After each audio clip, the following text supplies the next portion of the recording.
And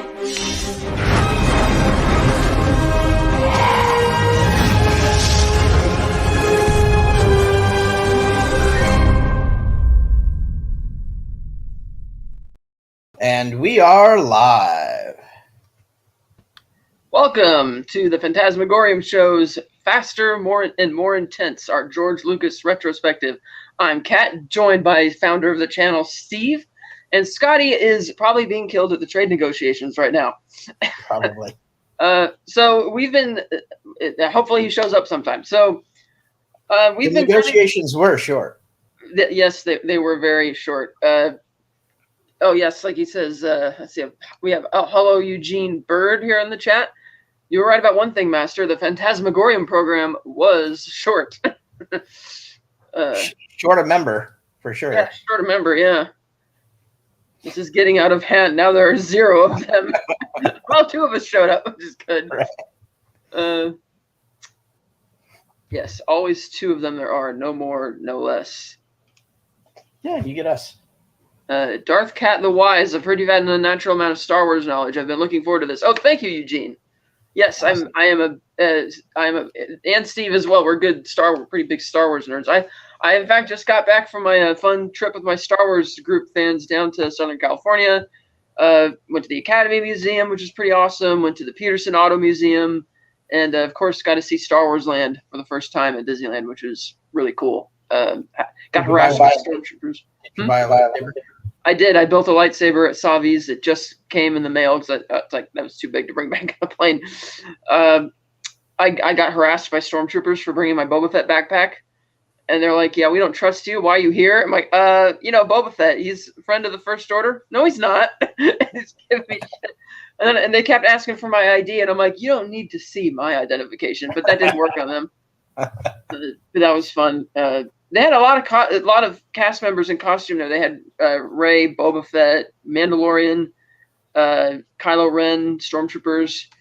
You had to go all the way over to Tomorrowland to get the encounter with Darth Vader, though.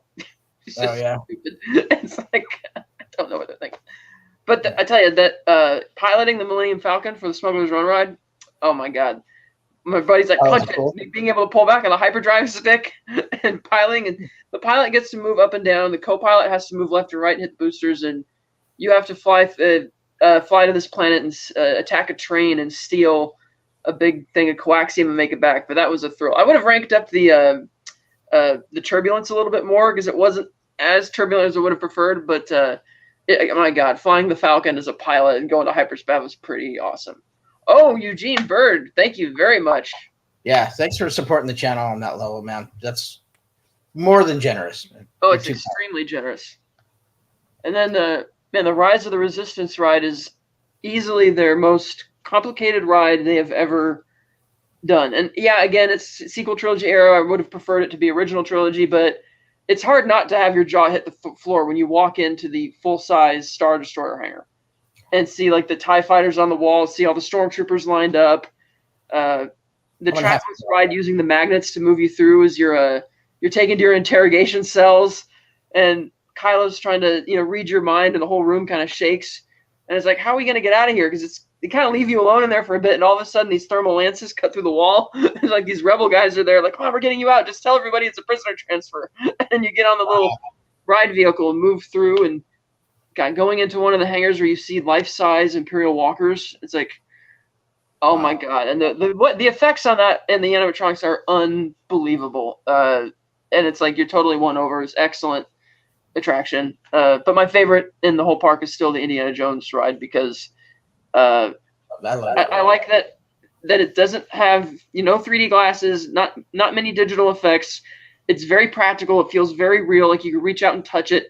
And I like that the vehicle itself is on an actual gimbal, so it feels so much more immersive while you're on it. And the IP, because I love Indy. That was actually more of my jam than Star Wars growing up. I mean, I had all the Star Wars toys. I didn't have any Indy toys because there weren't really a lot of those around when I was a kid. But I did love Indy. But that was a great trip. So now we're here to talk about the prequels, which George Lucas, in his defense, shopped these around to other people. Ron Howard said no, because he cited he had just been coming off Apollo 13, which is a huge success. Right. And he cited the pressure of trying to bring Star Wars back that it could hurt your career or whatever. And then David Fincher said the same thing when they offered it to him. I didn't even know that they offered it to Fincher at one point. I'm like, wow. But he turned it down too. And so George, who actually started writing this on November 1st, 1994, there was a featurette on the DVD about it. And then they started doing drawings as early as January 95. Doug Chang drawing like the Naboo starfighters and stuff like that. I met him at Celebration 5 years ago at a panel. He's a really great guy. Yeah. But I didn't know that this film even existed until probably 2 weeks before it opened. I was at like a Supercuts or something. I was waiting to get a haircut, and there was a magazine, and it said Star Wars, and it had all the characters on it. And I thought that, oh, these are just, probably a new book series because they usually get live action actors to draw on the book covers. And I can't remember what my reaction was to when I finally flipped through and saw that they were actually doing this, but it was like amazing. I still remember Sunday, June 6th, 1999, 12:15 showtime at the theater down the road. And that was, once you see that the Fox fanfare and the big Star Wars, it's like, yes. I had never seen a Star Wars movie on the big screen at that time. So that was the first time. That was your first one? Yeah, that's awesome. The first one. It was in the pack. I've since been able to see all three of the original theatrical cuts in theaters, even, which is pretty cool. Yeah. For these specialty screenings that have been going on like crazy since COVID ended, because that's one of the good things to come out of it is that, hey, people will pay to go see good movies like this again on the big screen, Yeah. Yeah, just as an aside to that, I bought a ticket for The Last Starfighter for next week. Nice. See The Last Starfighter in theater again, so that'll be awesome. Yeah, I think we did the double feature. That's Last Starfighter, and then afterwards is Nightmare on Elm Street. So I'll probably watch those on next Saturday. Yeah, I just saw Seven Samurai at Tower on Monday night. That was nice. That was really great. It was a new restoration, apparently, because that's coming to 4K pretty soon. So that's pretty cool. So, how many times did you see Phantom Menace in the theater after you saw it for the first time? In the original run, only once. Just once. Just one time, and then I know they re-released it for 1 week in December. Mm-hmm. And I don't know for the life of me why they didn't put it out on VHS in time for Christmas, because that would have been 8 months, like 7 months later, but they didn't. Yeah. And it didn't come to VHS until April 2000, 11 months later, which is crazy. And the DVD didn't come out until October 2000, 17 months later, which is even crazier. So I didn't see it again for 11 months, but I was the right age when I saw it, 10 going on 11. I wasn't like phased at all when it said the taxation of trade routes, blah, blah, blah, because it's like you're a little kid. It's Star Wars. And within the first 5 minutes of that movie, all the mundane stuff of the trade shit goes out the window when Darth Sidious shows up on the hologram. And even I, as a 10-year-old, immediately recognized that as Palpatine. Like, I know George had that secret where he told Ian, you were not going to be credited as Darth Sidious in this trilogy. Do not tell anybody that you were playing Darth Sidious, because there might be little kids who don't know yet. I could tell instantly. And the thing is, once the Sith Lord shows up, oh, okay, so this has nothing to do with trade or anything like that. This is something else. I don't know what it is yet, but it's something else. I was personally never bothered by that whole aspect of it, because the movie kind of sort of like the original Star Wars, where you start with one problem and then just gets bigger and bigger and bigger. And this movie does the same thing. It's like you start with a mundane trade thing. Oh, then they blow up the Jedi ship. Now they're trying to kill the Jedi. Now they're invading the planet. They're taking the Queen hostage, and the two people who should be working, the two species, dominant species, should be working together, are racist against each other. So they're not going to do that. And it's like one problem compounding after another. So I thought the first 30 minutes or so was actually rolling along pretty well. And I didn't really have much of a problem with it up until that point. But we'll get to that in a bit. Steve, what was your reaction? Tell us your experience of seeing this movie for the first time. And so I took my mom, since she took me to see the original trilogy in the theater. I took her to see the prequel series. So I went there. We went and saw it, and we both really liked it. I really liked the film the very first time I saw it. I think I was just so starved for more Star Wars at that time that I kind of overlooked all the messiness that that the actual movie is, because there's look, it's not executed well, but for me, I love the prequel era timeline. That era of storytelling, I think, is the most rich so far in the universe. So I love that, anyways. So I saw it once. I think I saw it a total like 5 times I kept going back. I had a girlfriend at the time, and we just kept going back. She loved seeing, I'm going to show you something. Star Wars on the big screen, and because she didn't get to when she was younger, and it was great. I think I saw it 5 times in the theater on its first run. Nice. A couple of times in between, when they did re-releases, and I just saw it about a month ago for the 40th anniversary. I just decided that it was time again to go see it in the theater, and I really liked it this time. Like I said, it's not executed well. It's not directed very well. The acting is a bit wooden in this prequel series, especially in this particular movie. But that's not the actor's fault. I blame that on George. I just don't think he's an actor's director. And we've talked about that kind of fact kind of throughout this series, kind of retrospective on George Lucas films. But yeah, it was. I never had a problem with this movie for a long, long time, and I was actually shocked to find out, shortly after it released, just how divisive it was, and how many people actually did not like the movie. I'm like, wow, because I liked it, especially the first time I saw it. I wasn't a cinephile. I just loved going to the movies. I was a fan, and that's why I was kind of digging it too. I mean, I remember that. They marketed the hell out of Darth Maul. I remember that. Yeah. Because there was like stuff everywhere. I still have some of the toys from Taco Bell, actually. Yeah. And they well, I think what I was really kind of blown away by the special effects. You got to this movie changed the game again. Not only was it all shot on digital, but the digital effects and the CGI at the time was for that time was top shelf. It was amazing. And I know I had some friends that were in special effects that would go just to watch certain parts of that movie. They wouldn't stay for the whole thing, but they keep going back and watch certain parts and then go back to work. But yeah, it's very interesting. Yeah, like one of the reasons Georgie really went back to make these movies was that it was a R&D department for ILM, and the same team who worked on these movies ended up winning the Oscar for Dead Man's Chest.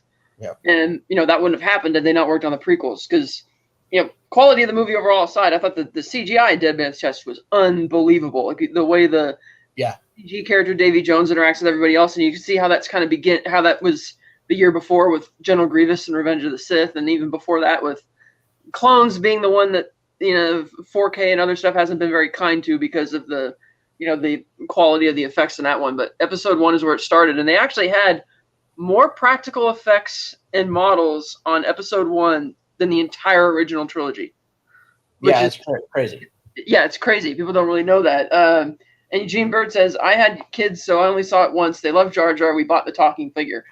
Oh, I'm sorry. The talking figure. Imagine talking all the time. as much as people like to retroact, and a lot of it I think is retroactively hate on this movie, it gave us Duel of the Fates, right? They did. And it's just simply one of the best, most powerful emotional sequences I think in all of Star Wars. Oh, for sure. Yeah, there we go. Duel of the Fates. Duel of the Fates and special effects. The droid army looked like the Windows 95 desktop. That's Speaking of which, I did bring some of my Phantom Menace related stuff out. Here's the Lego MTT or smaller troop transport. Yeah. So the battle droids folded up and ready for battle, as they should be. And of course, the breakout droid, which is still really awesome, is the Droideka. Yeah, nice. That's cool. It actually does fold up, but it doesn't roll very well, but it's still pretty cool. Yeah. And I also brought back some other neat things. I brought back Jedi Holocron. Oh, yeah. Can't really tell in the light. It glows green. And then the Sith Holocron. That's awesome. And when you bring them together, each other. That's cool.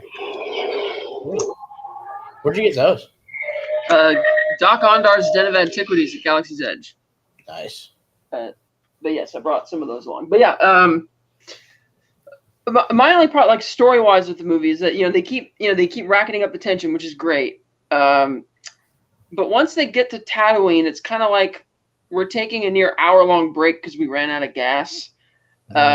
And to me, that always it feels like it's everything on Tatooine feels like its own mini movie within the film. I never had a problem with Jake Lloyd as Anakin. I think he was fine. He played the character just as he's supposed to, so I don't get all the controversy about that. The pod race is unbelievable. I was just gonna say we get the pod race. The greatest thing about the Tatooine thing is the pod race. The pod race is awesome.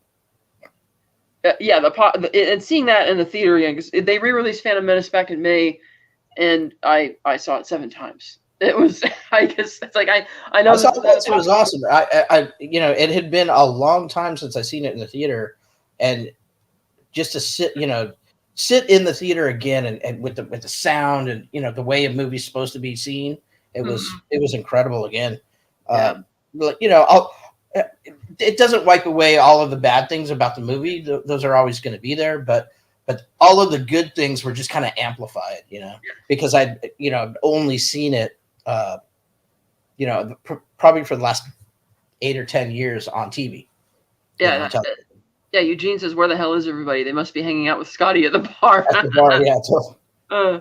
Passed out at his house. He said, "Yeah, Jabba at the pod race was sentimental." Yes, it was. And Bib Fortuna standing next to him, and I got probably thousands of hours of playtime out of that N64 pod race game. It is so awesome. I just got the remastered one for my PS5, and that was just.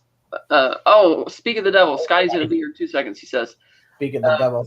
But yeah, seeing that on the big screen again, especially when I sat close to the screen to try and simulate IMAX, and the sound when you see it, oh my god, it's unbelievable. Yeah. So that was fantastic. I don't know why they cut the first fight scene with Darth Maul short, because he actually jumps up on the platform in a deleted scene, and Obi-Wan uses the Force to knock him out. And if you look closely, the one shot they have from behind where he's standing there, you can see he's kind of standing back up because he did a backflip off the ramp, which was kind of cool, but that's not. I wish they would have left that in there. Yes. Same with there was a scene that was fully rendered of Sebulba using his vents, like his flamethrower. Yes. Yeah. And for some reason they cut that out of the movie as well. And even when they redid the extended version on DVD, they didn't put it back in there. And it's weird because I don't think they were too worried about time. So it's just I wonder why those were left out. Because I think both of those fit in the movie. Yes, for sure. And I didn't really have a big thing with. I know midichlorians was really controversial at the time. I kind of perceived it as another element of the Jedi being more in touch with technology than they are with their own feelings. Like Qui-Gon knows Anakin's the chosen one, not because it's like, yeah, he does the M count thing, but you can tell he already had a strong feeling about him even before then, whereas the Council doesn't really care. And so it was like a special little thing for the other Jedi, but I never really thought that was as worthy of all the controversy that it became. Hence why in Disney Star Wars they still use midichlorians, but they don't use that word. They call it M count. Like, really? M count, yeah. It's like, come on, that's silly. We all know. I actually did. That never really bothered me either.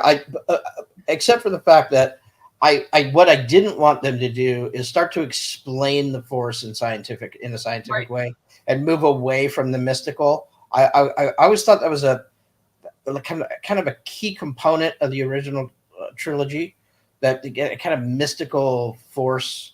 But I didn't, at least in this movie, that little part I didn't think demystified the Jedi. At least not for me. Yeah. Obviously, it did for a bunch of other people because they're still whining and crying about it today. But I did think also it was a really great scene when he leaves his mother, because when he puts his foot down and he says, "I will come back to free you, Mom. I promise." It's like, okay, that's his mission statement for why he wants to join the Jedi. It was his Jedi fantasy that they were going to free all the slaves and all this kind of stuff. You could see how disappointed both he and his mother were when Qui-Gon says, "Oh, I'm not here to free you." And the fact that Qui-Gon has no problem with Anakin's strong emotional attachment is further proof that Duel of the Fates, referring, of course, to the fate of Anakin, because Qui-Gon, of course, isn't bothered by his emotional attachments, where Obi-Wan's more of a company man who will do what the bosses tell him to do. And yeah, he was a little stubborn when he was going to obey his master's wish to train him anyway, but you could tell he's not going to tolerate Anakin's, emotional stuff. And we'll get to that in the sequels when we review those later. But I really love that because that's like a seminal moment in defining what the Jedi should be, what Qui-Gon thinks they should be, and what Anakin thinks they should be versus what they actually are. Right, because I think Qui-Gon and Dooku, before him, I think both of them were, it just shows more of how they're more in tune to the living force and not the rule of the Jedi rules and regulations, right? And I think that's why Dooku eventually turned, and why Qui-Gon was so defiant, right, of the council, because these rules don't really mean shit. All these rules they're not getting us to where we really need to be. I think he had a more focused line to the Force than maybe other Jedi in the Order. Eugene Bird says, I play Star Wars Battlefront 2.5 hours a week. It's Attack of the Clones and after, though. Yes, Battlefront 2, or 12, Battlefront 2, 12 hours a week. Sorry. Yes, I love Battlefront 2. They just re-released the remasters of the original Battlefront games also. I haven't picked those one up yet, but those were very great games. And I even like the new Battlefront 2 from 2017. I thought that's a really gangbusters game as well. Quite a lot of fun. You see, Eugene Bird also says, I love that they added that to the lore, the M count. Yeah. Yeah, referring to Anakin, he forgets and turns around for that conversation with his mom. Yeah, he does. I shat myself when I saw Yoda again, sitting in the center of the council there. Oh, yeah, it was so great to see Yoda where he belongs. Like, no, you don't belong in a bog. You belong sitting on the High Council. Yeah. With Sam Jackson looking to you for guidance. Right. That was great. Oh, what did you think about the fact that they decided that 3PO was built by Anakin? Was that like too fan fiction-y for you, or did you? I felt it was very convenient, but it does kind of make sense in that in the way that when they're writing the original trilogy and the prequel trilogy, I think they're writing in the way that's very closed. Right, it's not. It's a huge universe, but the stories they're telling are very intimate and very close. Everybody's related to each other, and so it kind of made sense in that way. It didn't bother me, but I don't know. It felt a little forced to me. I did love R2's introduction though, where he gets introduced to being a hero and saving the ship. That was awesome. Yeah.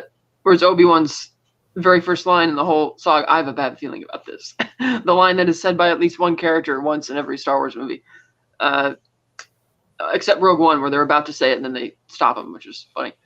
And it's funny that when Obi-Wan says, like when Qui-Gon's like, I don't sense anything, and Obi-Wan says it's not about the mission master, it's something elsewhere, elusive. And I'm like, is that like them referring to the title? Like, is he sensing Palpatine or is he sensing Anakin? Like, I wasn't really sure what he was sensing. I always took it as him sensing the darkness, whether Sidious and probably Maul more than anything else. So he felt it out there. Okay. Yeah, that's the way I took it, anyways. Yeah. So then the story, once they leave Tatooine, finally getting the hyperdrive, and never mind the ridiculous part of that. It's like, well, Republic credits aren't good. And I'm like, can't they cut him an IOU? The Jedi would be good for it. It's like, like Obi-Wan says, what if it's true? The people are dying. It's like, yeah, they're rounding up people in concentration camps, and we're going to sit here because this shyster won't help. It's like, really? I mean, I thought there was it was a little bit, okay, but... Well, it's a plot device. They had to keep him there to, Yeah, the plot device. But then they get to Coruscant, and everything that happens in Coruscant is necessary, absolutely necessary for the story. But it does feel like after spending an hour in the desert because we ran out of gas, we're now going to spend another section of the story where we're not really moving forward, even though it's crucial to the storytelling, where we see that surprise, surprise, the Senate's corrupt, full of corrupt bureaucrats and can't get shit done. Right. Very watered down in a way that kids can understand it, which is good because Star Wars is for kids. I love seeing Ian McDiarmid as Palpatine. I thought it was funny that he's actually the same. He was the same age as his character when they filmed the movie, whereas he was, like 37 when they filmed Jedi. Right. So that was kind of cool.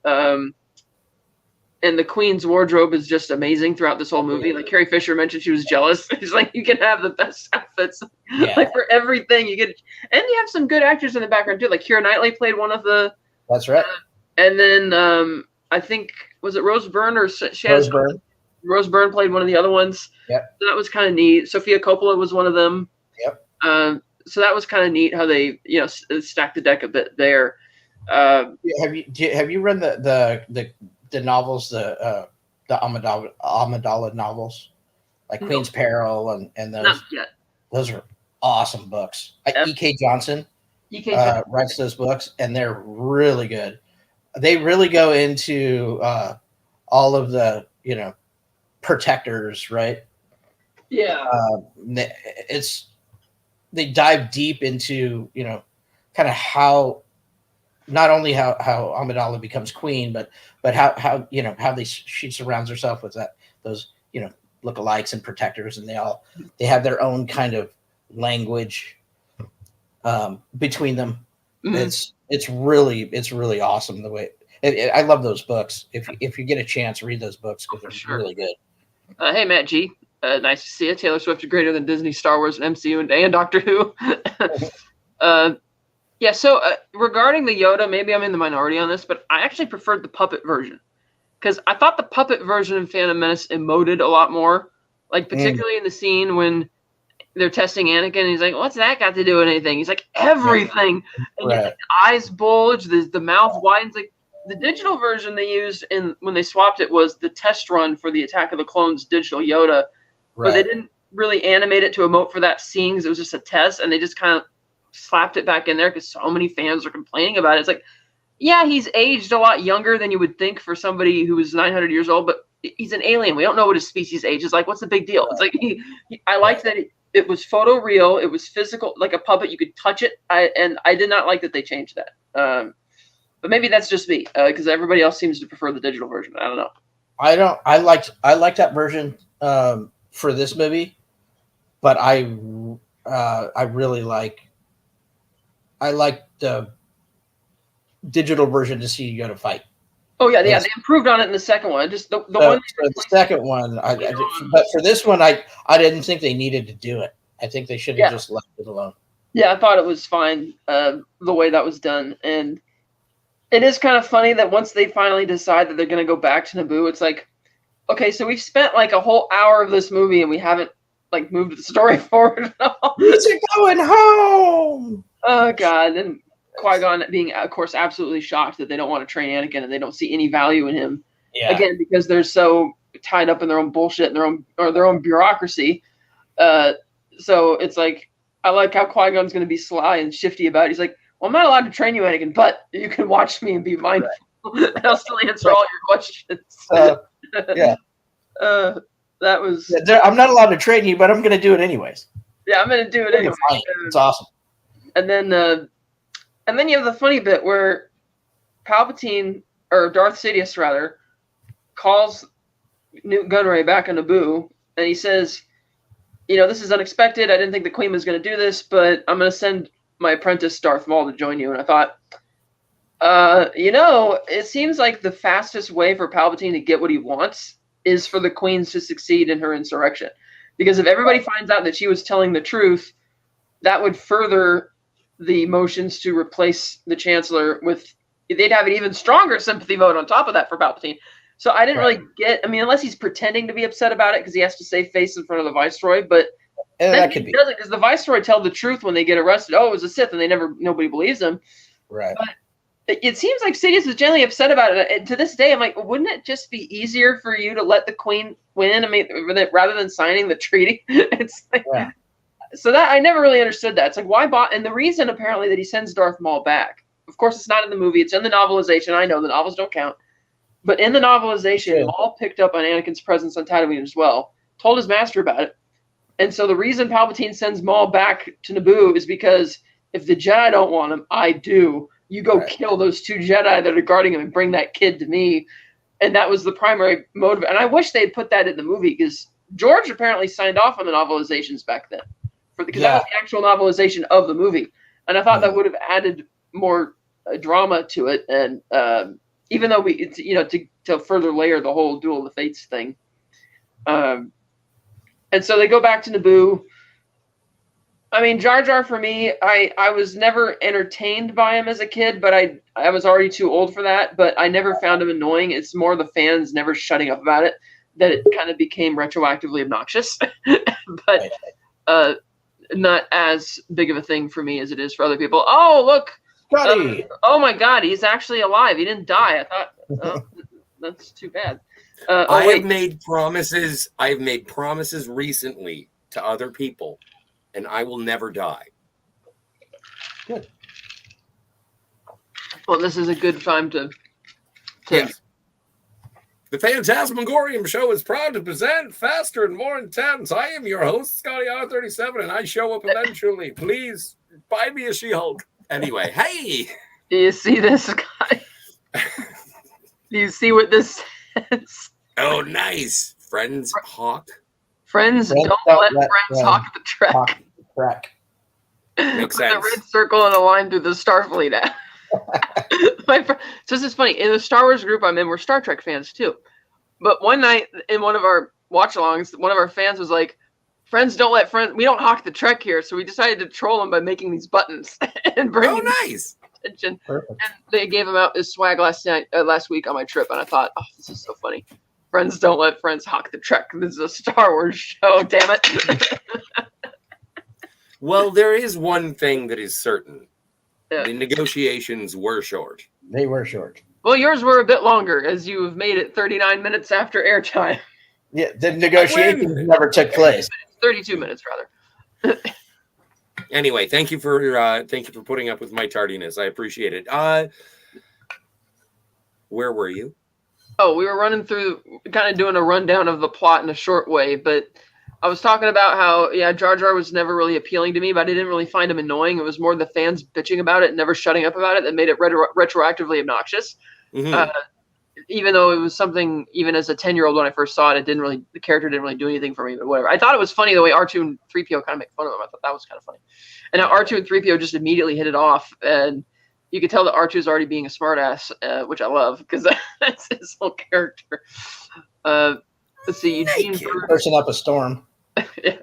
Eugene Bird says, "When 900 years old you are, look as good you will not." He. Yoda cracks a joke finally. Yes. That was a good one, too. That is a good one.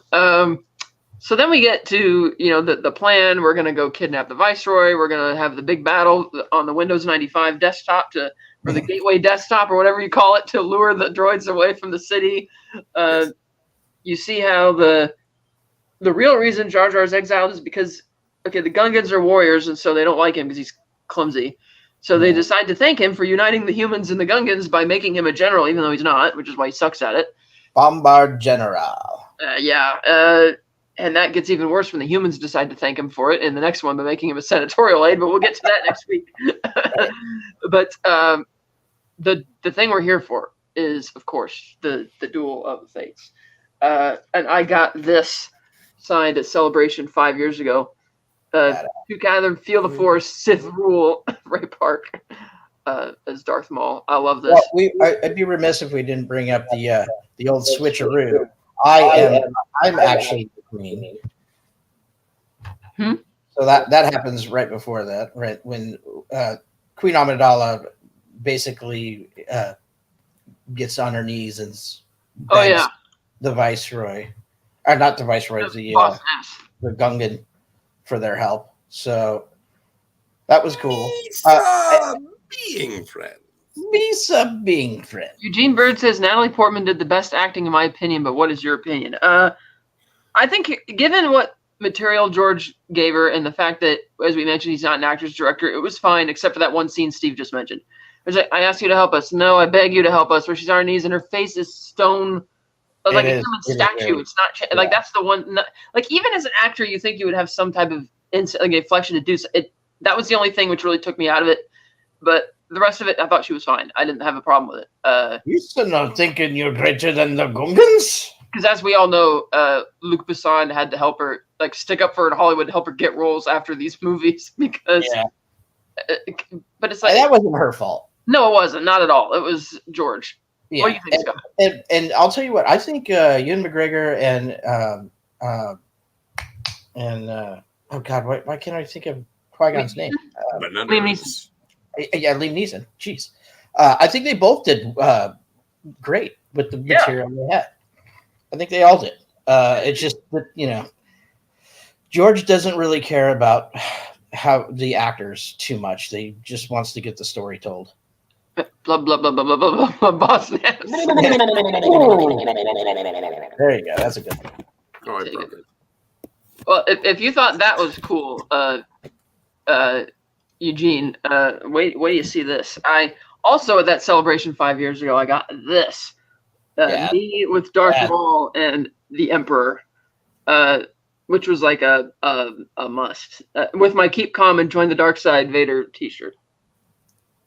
And at the time, I was using a wheelchair, and so when I went to get Ray's autograph, his table was the only one that was so high I couldn't reach it.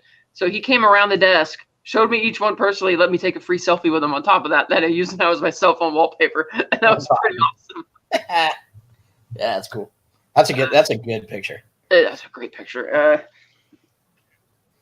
Damn, yes, thanks, Eugene. Herc 130 is here. Hey, Flyboy. Hola. Hey, Herc.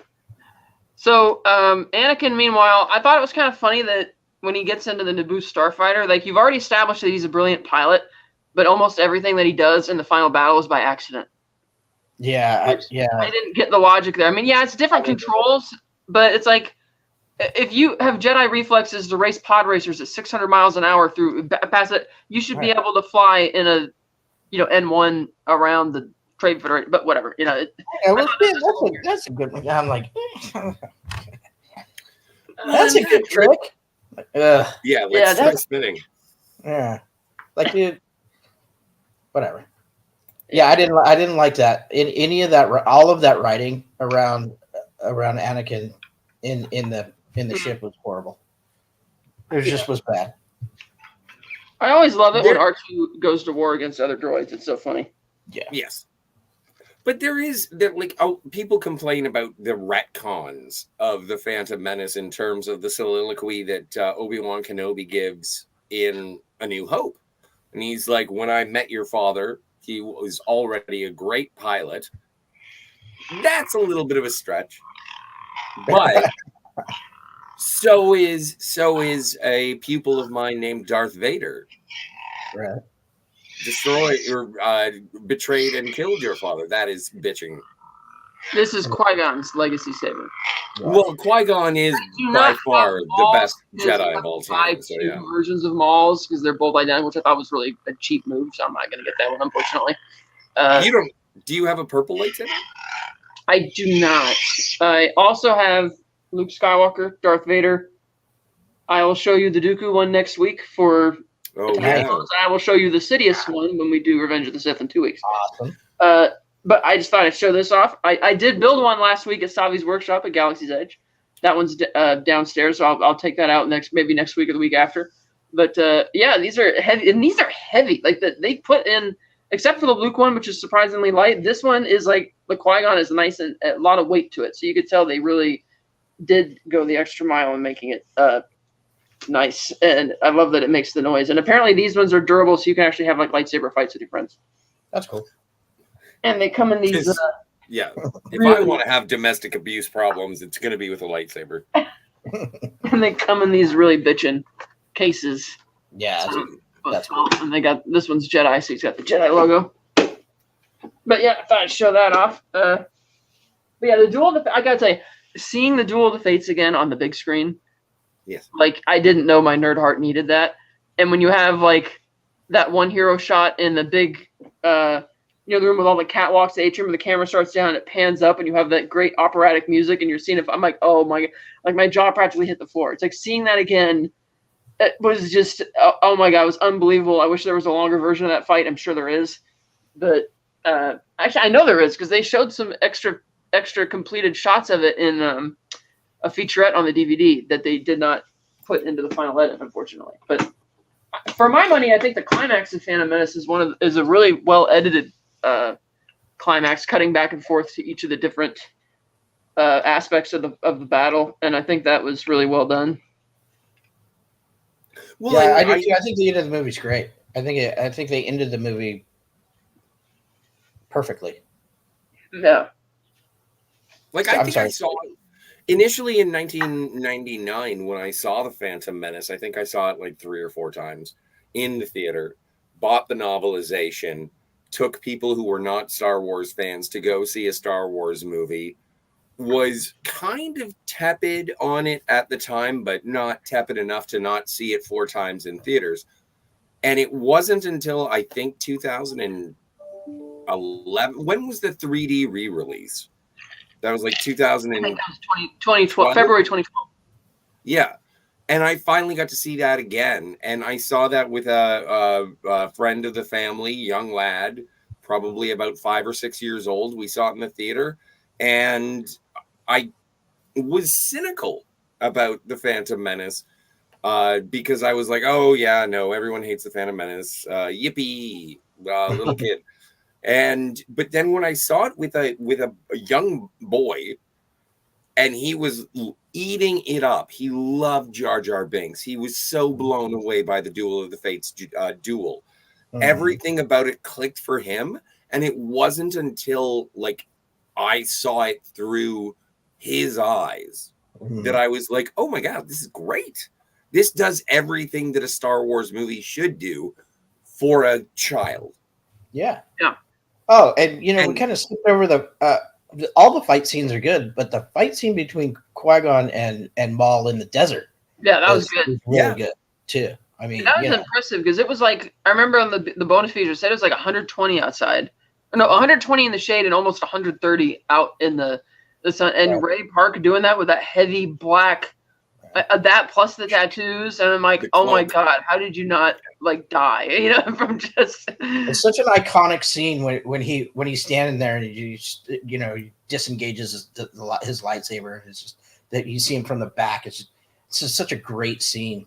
I love that concept art painting they did as well in the 2011 Blu-ray set of it being at nighttime when Maul's standing on the cliff overlooking Mos Espa, Mos Eisley, and he's looking back at his probe droids as he's calling them. That's like so gorgeous. Yeah. But that was just the epitome of cool, that character, even though he doesn't get to say much. And with the sound design, like, let's not forget, in 1999, people were hungry for more Star Wars. They just wanted whatever it was going to be.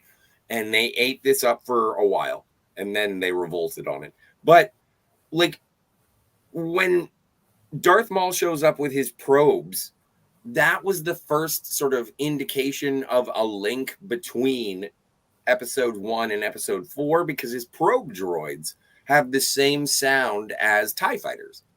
And that was the moment that it was like, more Star Wars. And up until then, it was sort of like, okay, we're living up to the legacy that was there, but there's really not much indication aside from John Williams. And then when you do hear Darth Maul heading to Tatooine with his probes, that's when it was like, okay, yeah, no, we're getting into it. We're getting into it. Yeah. I loved it. Yeah. Oh, here's a funny one. Eugene Bird says, "Are you married, Kat? Has anyone offered simply to get their hands on your toys?" No and no. Mostly because other than people on these YouTube shows, nobody else really knows I have all this stuff. And some of my Star Wars friends, because I don't like advertise it very much. And not even online, I don't really advertise it except for here. I have made a full turkey dinner with 2 bottles of red wine. I go over to Kat's house, I feed her, and then when she falls asleep, I play with the toys. So I'm grateful I live thousands of miles away. Yes. Eugene Burton says, "Does he have some toys?" You know what? I don't.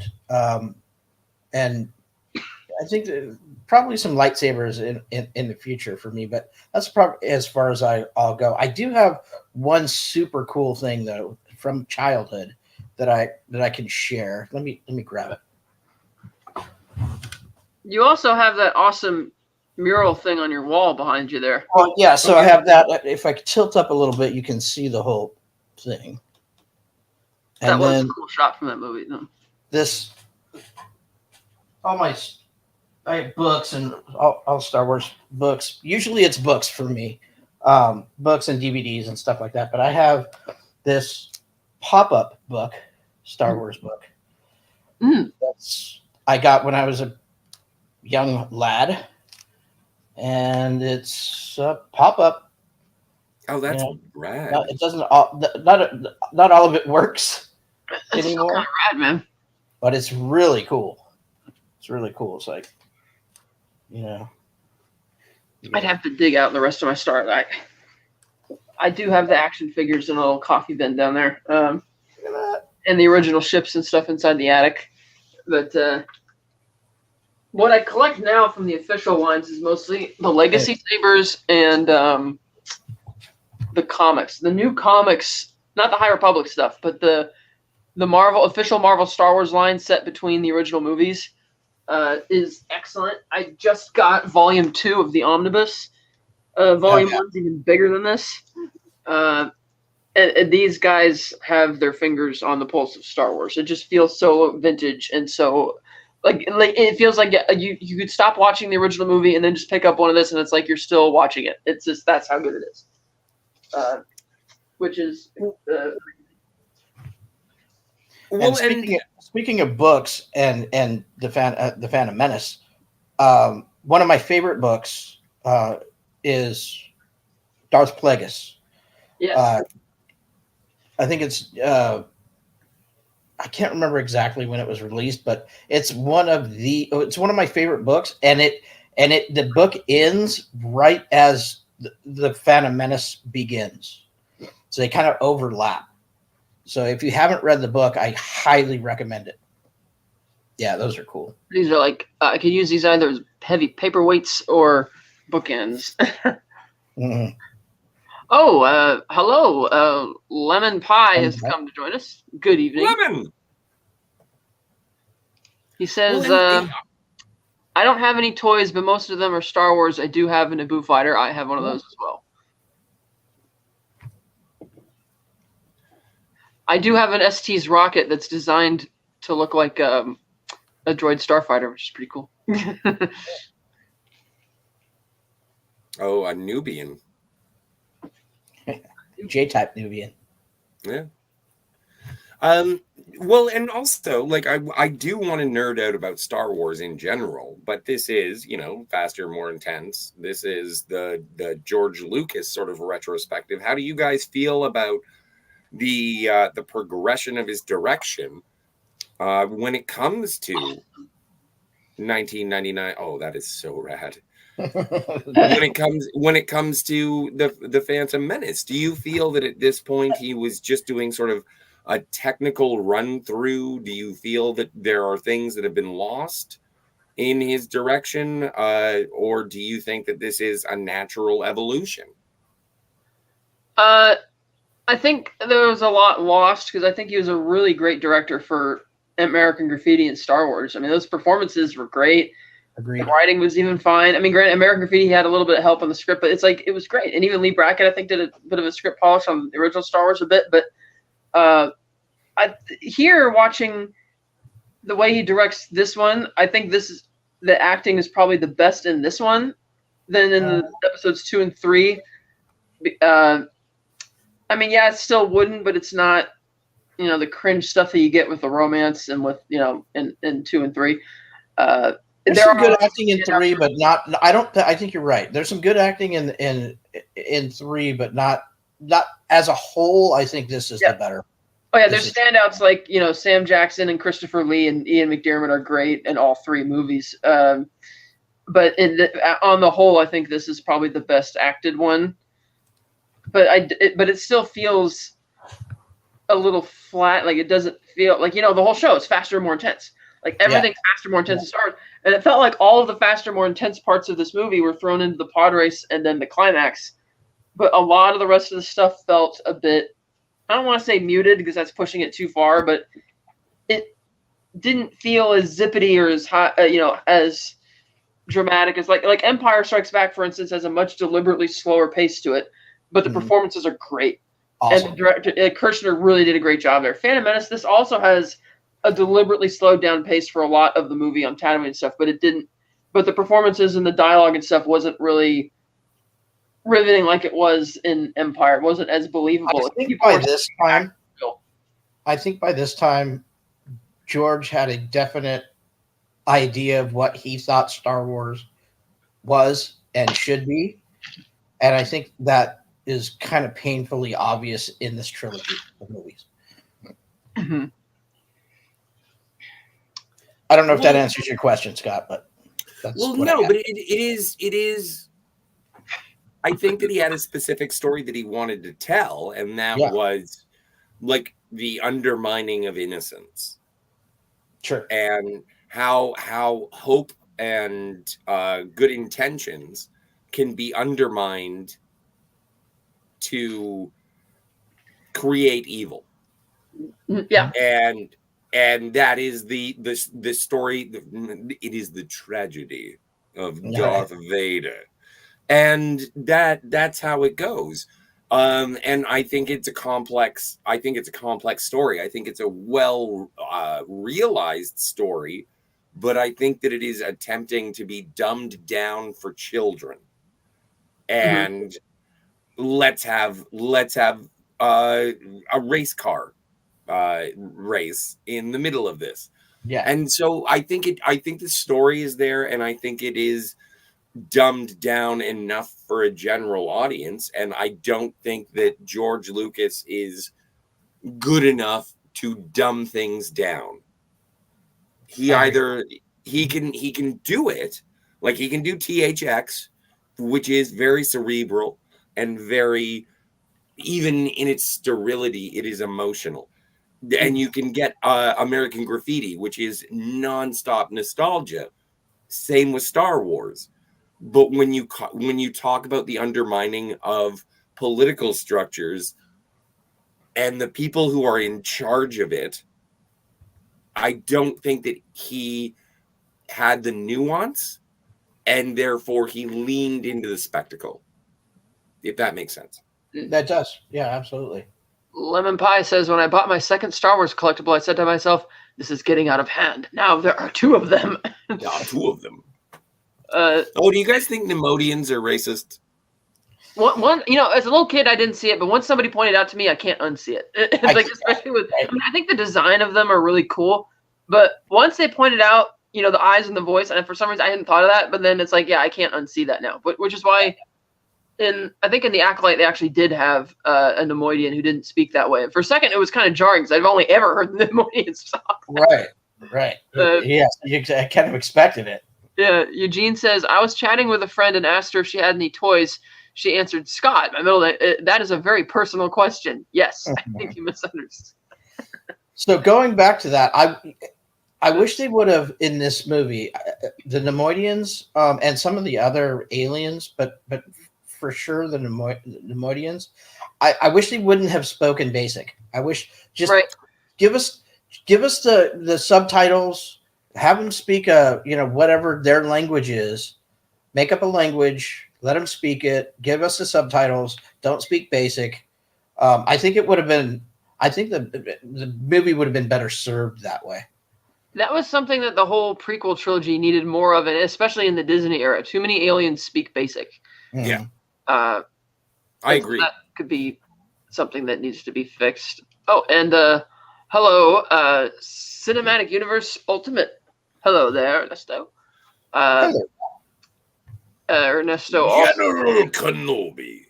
I once owned the over 1,000 puzzle piece of that poster of young Anakin with the Darth Vader shadow. Oh, cool. That was a cool poster. Yeah, that'd be an awesome puzzle. I had that poster too. It was great. Yeah. And he sums it up saying, great at ideas, not storytelling. I agree. Like he says that the prequels, it's kind of like Palpatine is akin to Julius Caesar and his rise to power.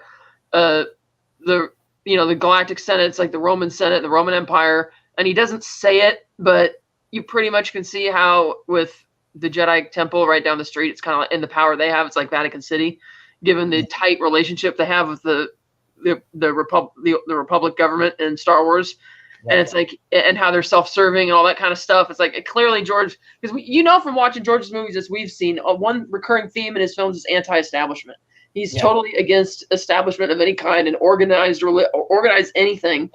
Yeah. And you could see that on display here with the overarching story of the prequel trilogy in terms of what happens. But of course, you don't want to alienate people, so he's not going to mention that about the Jedi, but he'll mention Caesar, Roman Empire. Okay, I get the third one, even though you're not going to say it out loud. Right. Let's see. He says, Ernesto adds, goes back to my arguments with Kat about how they pick and choose who speaks basic, who speaks without subtitles, etc. Just fill in those gaps already. Yeah. Yeah, it would have been way better, especially the Nemoidians. For instance, it would have been way better if they just had subtitles. I don't know why they chose to let them speak basic.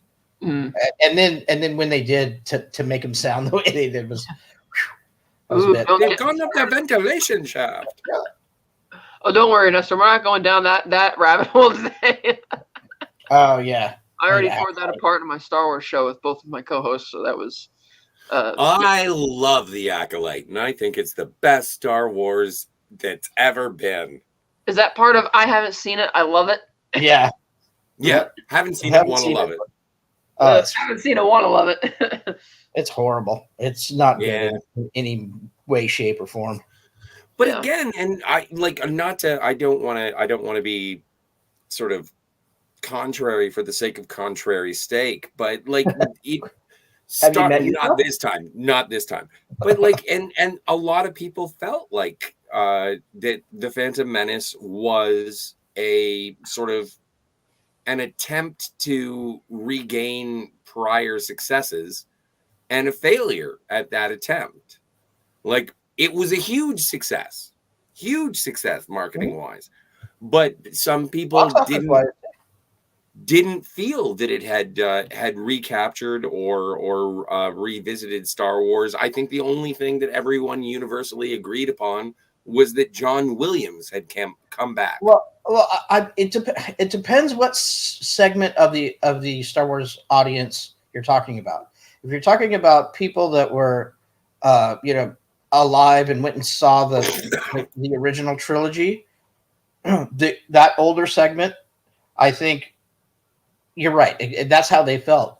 But there's a whole generation of people that these movies were their first introduction to Star Wars, and they love the prequels and have loved them ever since. And I get it, and I understand that. And we see it on display now with the sequel trilogy, and how that didn't pan out. Yeah, you really started seeing a lot of fans of who grew up with the prequels first showing up to Celebration, like in Chicago, cosplaying as their prequel era characters and just loving it and geeking out when they had the Clone Wars panel and stuff like that. That was a great celebration, by the way. It was a great celebration. Did you go to that one? No. But I watched it. I watched it live. Okay. Yeah. On streaming. That was awesome. Yeah, that was real. And this is the movie that really, like, the original Star Wars trilogy was legendary. It was something that everyone grew up with. They did the special editions in 97. And then when this came out, it was like, finally, there's new Star Wars. And this is when it became it was a cultural touchstone that everyone knew about, everyone wanted to be a part of. And it was incredible. And when it did sort of not meet that bar, like, everyone went to go see it, and everyone sort of felt there were lines around the block to get. There were lines for 2 months in advance just to get tickets. Yeah, it's insane. Yeah. It was covered on all the major news networks. It was like a pop culture phenomenon, the likes we wouldn't see again until Force Awakens. And we probably won't see anymore after that. That was just, it's insane. I feel grateful to live in a town where you don't have to, you can just walk right up and get your ticket, But this was really the birth of the superfan era. Yeah. And it, like, I don't know if this movie, like, I watched it. I part of the reason why I'm late is because I fell asleep to that movie as recently as today. And the thing is that I don't think that anything, I agree with you, Kat, and I don't think anything will meet that. Maybe, like, I'm guessing Avengers Infinity War and Endgame were sort of that cultural. No, I level. don't think so. You don't think so? No, just because we already had 23 movies before then, right? Yeah, it's like there was such a long pause, right? Yeah, if you want to call it that, such a long term in between, many years in between, when we got Return of the Jedi to this movie. And it was also that anticipation was just. I mean, we thought we were done, right? We thought we were never going to get another Star Wars again. Star Wars movie again. So when it was announced and it was, and then it was come time to get tickets. I mean, and not only that, like we talked about earlier, it also changed the game in movie making. I think it was the very first film to be fully digital. Oh no, this one was it was filmed on. Yeah, I'm sorry. We weren't ready yet for episode 1. Oh, okay. Yeah.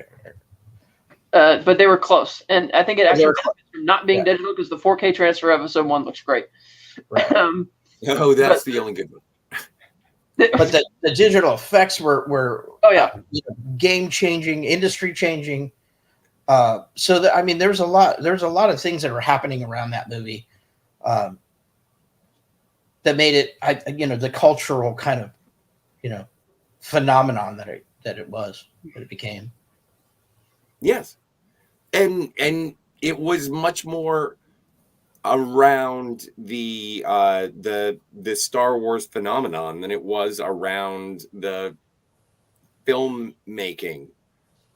Like I think that Star Wars Episode 1 is as much to cinema as their Happy Meals from Taco Bell were cinema.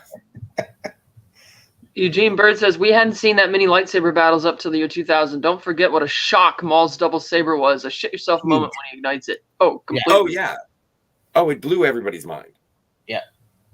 And that shot when he takes the cloak off, and it's like, oh, God, this is just the coolest thing. Yeah. And Duel of Fate starts playing. Yeah. It's funny because John Williams did not want to do the opera thing. He pushed back on that pretty hard, and then George won out. And I think it actually plays better with the opera because you see the non-opera version from Revenge of the Sith and the Battle of the Heroes where they throw in a little bit of the Duel of the Fates later in that fight, but the main Battle of the Heroes track is kind of the version that Williams wanted for episode 1, which was interesting. But yeah, and also we hadn't seen a saber fight that looked that good because in the first movie it's aged Obi-Wan versus crippled Vader, and the second one it's a very crippled Vader, but he's much more skilled than Luke, and then finally you have the trained Luke versus Vader, and so it's like you're seeing it when they're in their prime, and that's why, and the fact that George had the foresight to cast an actual martial artist to play Darth Maul to motivate the actors to do more of their own stunts and to do more, so you can have more close-ups and actually tell that it's actually them doing the stunts is like really cool. And it puts you in the moment and like it really makes it more in your face about it, which is great. Yeah, well, and that's why we got those iconic fight scenes in that movie. Iconic fight scenes. Well, and they were sort of some people would say overly choreographed. But I thought that they were exciting, invigorating, and as George said, I don't think anybody was saying that at the time, Scotty. I think that's kind of a looking back. Okay. I don't remember a lot of that at the time. People said, "Oh, it was too choreographed." I just remember people freaking the fuck out about it, loving it. Well, no, but even speaking for myself, watching it, I was like, "Oh, this is sort of modern." Like this movie came out the same year as The Matrix, and so there was a certain updating. Like in 1999, there was a sense of making something for the modern audience because the modern audience was accustomed to a certain level of of action sequences, and whether that be choreography or stunts or what have you. And nowadays, when you say, "Oh, for the modern audience," it's not derogatory. It's just that shit has to be faster and more intense. Right. No pun intended. Pun intended. And well, maybe pun intended, yes. But that's the thing. And I think that George did update it, and he did it in a narrative way that it was like, this is the Jedi in their prime. Yeah. And this is when they actually were on top of their game. And it was and so I did like it. I did like it very much. Dun, dun, dun, dun. Lemon Pie loves how the side of Maul makes Captain Panaka leap back a little. Ooh. Oh, what's the name of the actor who played Captain Panaka? I missed that guy. Hugh Corsi, I think. Panaka and Rick Oley.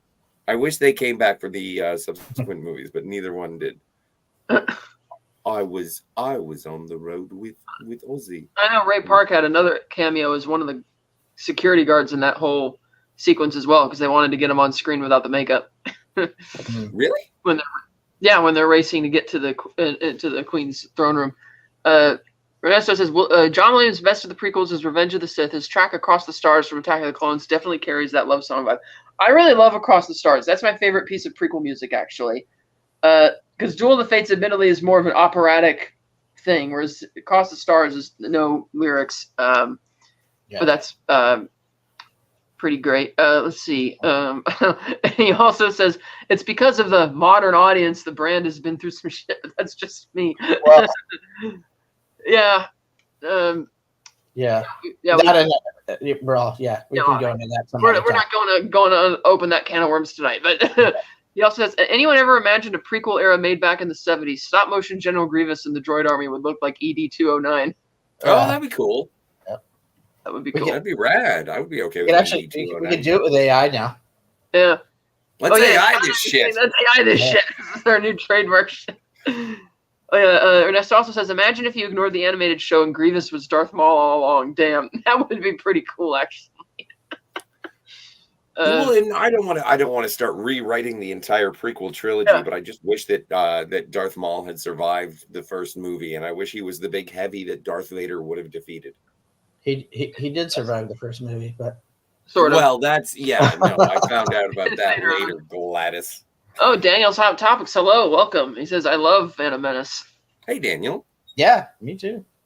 So, Daniel, Star Wars multiverse. Here's what we... No, I'm just joking. God, no. We were talking about that on Sunday night. I actually liked it when I saw it here like a month or two ago. Actually liked it a lot more than I thought I was going to. Mm-hmm. You know, I debated whether to actually go see it or not, and then I finally said, "God, I got to see it." You know, how many more times are we going to have that? I don't know.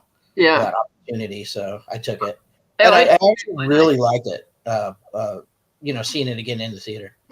DJ Play Nice says, "Wish I could hang out and listen to your discussion tonight. Thanks for hosting. You guys rock." Yes, thank you. You do too, DJ Play Nice. Thanks for always coming and helping boost the algorithm for us. Thanks, DJ Play Nice. I hope we're helping. Yes. And Ernesto says, Star Wars multiverse or zombie stormtroopers? Yeah. Right. I did think that's what it was going to be in the Ahsoka show. The Thrawn's stormtrooper looked all like, are they zombies now? It's like, I'm not really sure. And they were. Herc 130 says, I didn't mind Phantom Menace, but each prequel got worse and worse to the final thing that was released. By then, I lost total interest in the franchise. I was invested in the prequel trilogy. Me too. As I mentioned, I saw it like 3 or 4 times. The picture motion. I mean, the Phantom Menace in theaters like 3 or 4 times. And then when it got to the Clone Wars, I saw that one twice in theater. And then I think I saw the Revenge of the Sith 3 times. I was still very much invested in Star Wars at the time. The lady that I was seeing at the time bought me a clone trooper like pewter statue thing, and I remember throwing it in her face saying, "No Star Wars fan would ever have a prequel clone trooper. We broke up. And I actually like the third movie the best out of this trilogy, and we'll talk about that in a couple weeks. Yeah, in a couple of weeks. But like with this one, it did bring me back to the theater to see it, and I do appreciate the technical wizardry in terms of, and I think that's what George Lucas was more concerned about. He wanted to blow people's minds. Yeah. He didn't necessarily want to weave a story for everyone. He wanted to bring the spectacle, and he had new toys he wanted to play with, and this was a good vehicle for that. So, yeah. Menace says, did anyone buy the Lego Game Boy Advance game leading up to Revenge of the Sith? That game was awesome and totally gave away the major story beats. No, I didn't hear about that, but I did have that handheld. What was it? The Droidica Game Boy type game that actually had the little Droidica mock-up on the top of the handheld, where you have to make your way through the Trade Federation ship or whatever. You have to avoid the Droidica or whatever. I had that. I don't know where that is now, but that was really cool. Kat, maybe you can help me with this. People say Droidica. Yeah. But then Obi-Wan at the beginning of the Phantom Menace, he's like, Master, destroy us. So I always thought that people who said Droidicas were either speaking Nemodian or they were dumb. Droidicas are their official name, but the slang basic is the destroyer droids. Okay. But the official off the assembly line, as I showed off earlier, they're no match for Droidicas. Yeah, no match for Droidicas. They've gone up to that dimension now. Oh, that's something that I could never see on the full screen VHS version when they're going into the shaft. It's like, what the hell's going on? And then when I saw widescreen, you could actually see them going into the ventilation shaft on the screen. Yeah. Same thing in the original Star Wars. If you have the full screen version, when Luke's like, oh, there's sand people down there. I see one of them now. I can't tell you how many times as a little kid I'd freeze the frame on the VCR. I was like, I don't see anything. What's he looking at? But then when you get the widescreen, you see it walking instead of.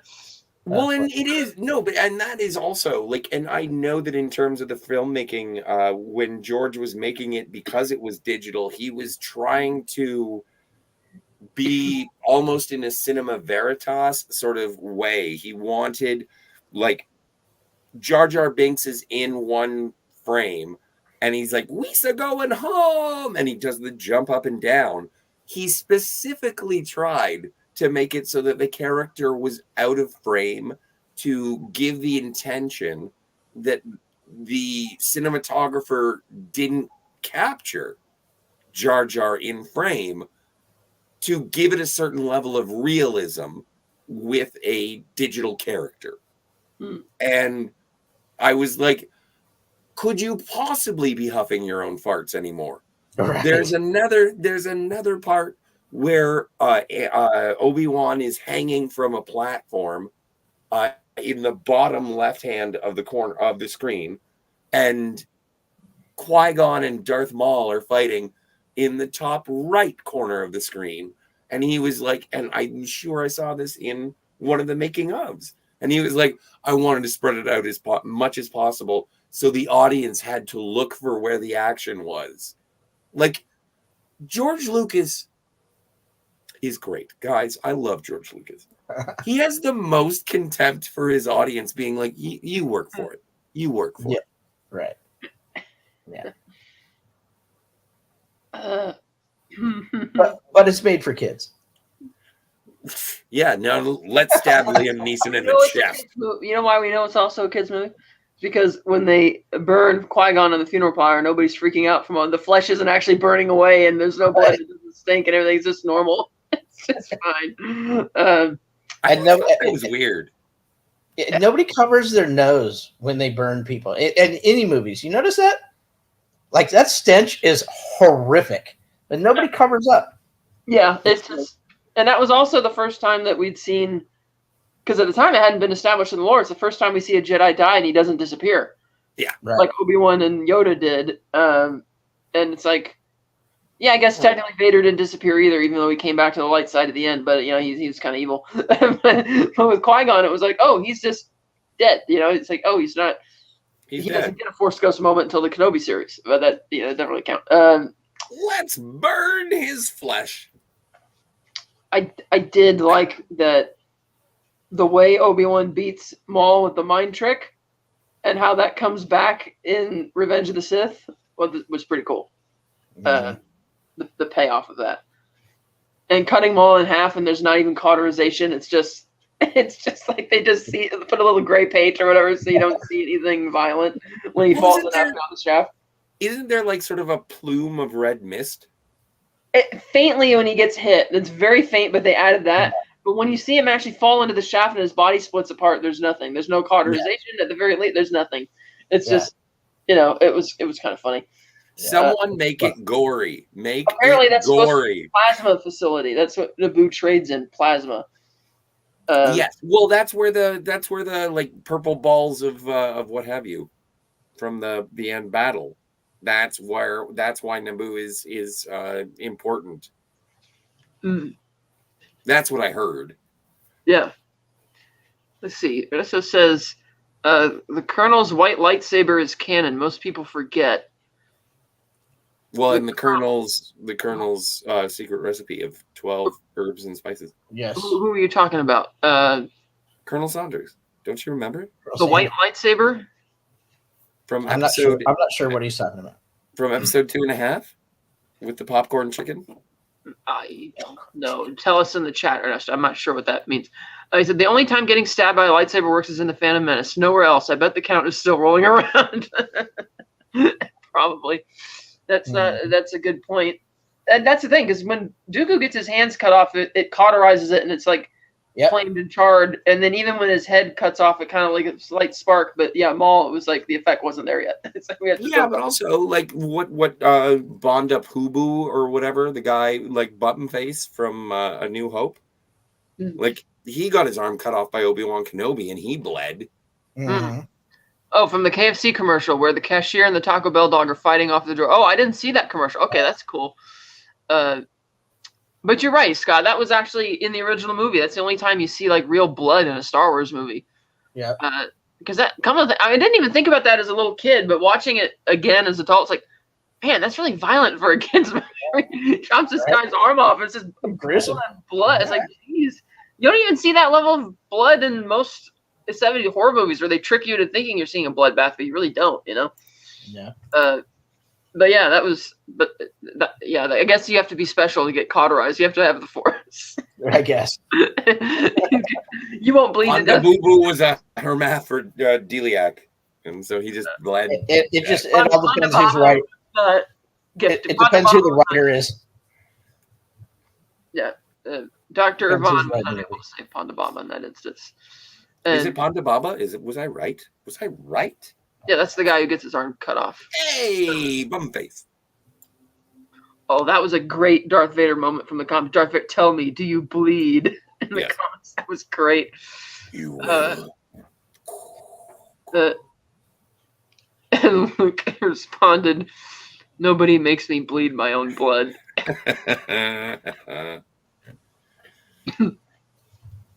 But I also remember to Steve's point about prequels doing, in terms of the lore and the storytelling, they did a lot of heavy lifting for the world building for Star Wars. And I agree that it is some of the best eras to tell Star Wars stories because of the sheer amount of stuff that's going on in the galaxy at the time and how well traversed everybody is. Because you think about it, the original trilogy, pretty much excluding the special edition finale celebrations on the other planets, the whole original trilogy takes place in the Outer Rim. Like outside the Empire.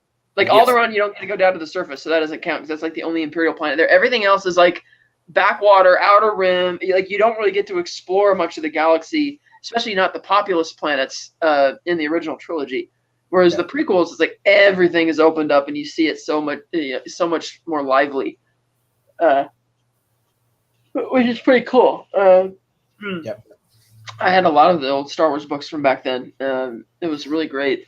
I still remember going to the book fair and getting the junior novelization of Phantom Menace, and then eventually I waited till 2005 when they published the official novelizations of all three of them in a single volume. that has Darth Vader on the cover. Well, Anakin with the fireball Sith eyes. Almost all of my favorite stories, books, Clone Wars stuff is all from that prequel era. Took a few seconds to register that he was bisected, says YouTuber. Yeah. Oh, look, our friend, Black Philip Alvarez in the chat. What up, nerds? Phil! Yeah. Phil? Oh. You just showed up in time to watch my virginity grow back. We're talking about the Phantom Menace. Darth Maul, I ain't got time to bleed. That would be a great thing to say that. Jesse Ventura. Daniel's Hot Topic says, I remember when I first saw the film back in 98, well, 99. At first I was disappointed because I wanted episode 7. I wanted to see what happened to Han, Luke, Leia. Instead, we got to see young Anakin. Yeah, that's true. I remember there were certain Star Wars fan sites that would say, oh, we got a leak of the episode 7 script, even though there's no such thing. It was in the 90s or the early 2000s. And I would just eat the shit up as a fan because, like you, Daniel, I wanted to see what happened next with all our heroes. Which is why the expanded universe novels, I mean, even amongst the bad ones, it's still intriguing to find out what happened after. And he follows that up saying, Ernesto follows that up saying, one topic I've discussed with Kat is you have the tagline a long time ago in a galaxy far, far away, yet in any era of the franchise, no matter how they're designed, the technology peaked. That's true. It did. But I again, one of the passions of George Lucas is his love of cars and his love for technology, to be able to make it so that there's always something new rolling off the production line. And so I never took it as a situation where it was always brand new. It was just a matter of technology. Well, war never changes, and technology always continues marching forward. And so I liked and also the things in the Phantom Menace in the prequel trilogy. It's because it was a heightened era of the Republic where everything was new. Like, I know Star Wars was a used and lived in future, but it was also that was to make it feel like people were existing within it. And when he goes back to the the prequel trilogy, the reason that it's all shiny and new is because it's supposed to be a better era of the galaxy, and I liked that.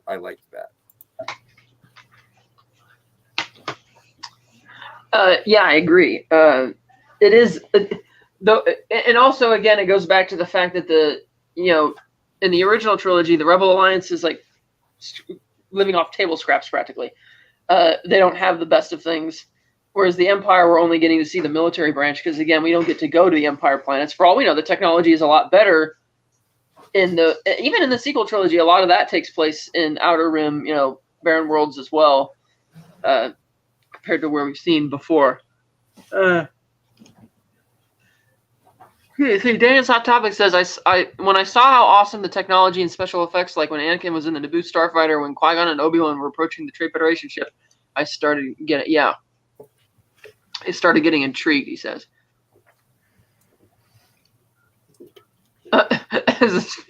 Really, Phil?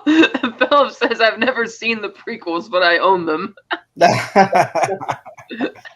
Which prequel would you recommend Phil watch first? You might as well watch them in order. Watch them in order. Yeah, watch them in order. I would say watch episode 2 first.